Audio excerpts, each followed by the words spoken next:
नमस्कार, मैं हूँ आंचल। स्वागत है आपका आंचल के नजरिए में। एक हाथ में विकास की छड़ी और दूसरे हाथ में बुलडोजर का स्टीयरिंग लगातार चला रहे हैं योगी महाराज।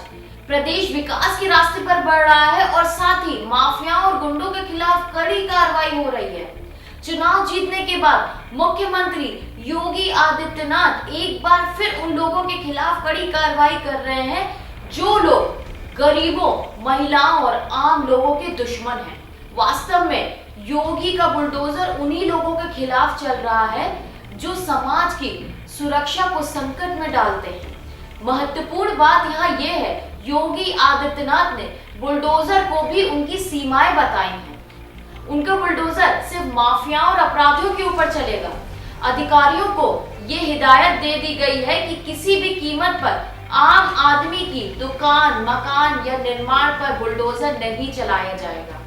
गरीबों के मकान पर अगर वो किसी भी सरकारी जमीन पर बने हैं तो कार्रवाई तभी होगी जब उस गरीब को मकान ना दे दिया जाए।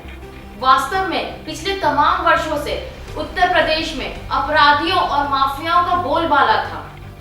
वही ये तय करते थे कि वह किसकी जमीन पर कब्जा करे और किसके प्लॉट पर।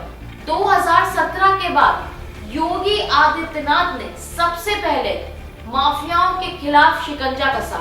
जो माफिया जनता की भाग्य का निर्धारण करते थे वो आज भागे भागे फिर रहे हैं। अब मुख्यमंत्री योगी आदित्यनाथ ने कानून व्यवस्था को लेकर जो कठोर कदम उठाए हैं उससे लोगों में विश्वास पैदा हुआ है।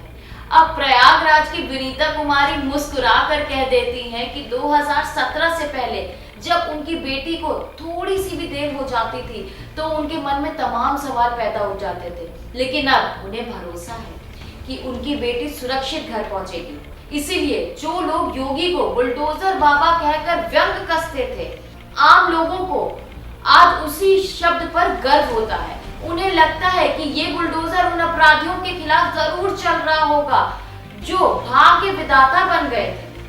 एक बार फिर बुलडोजर दहाड़ रहा है उन लोगों के खिलाफ जो सरकारी जमीनों पर अपने बड़े बड़े महल बना बैठे थे। अब तक कुल 2000 करोड़ से ज्यादा माफियाओं की संपत्ति कुर्क कर दी गई है। अब आंचल का यानी मेरा नजरिया ये कहता है कि 5 साल पहले अखबारों में पन्ने अपराध की खबरों से रंगे रहते थे। राह चलते युवती की चेन खींची जाती थी, सरेआम लड़कियों का अपहरण होता था, पूरे शहर में अपराधियों ने आतंक मचा दिया था। वो खबरें अब अखबार के पन्नों से गायब है। किराना में और मुजफ्फरनगर में कुछ जगह दिखाई दे रही ना, ये सब शांत हो जाएगी इसके बाद,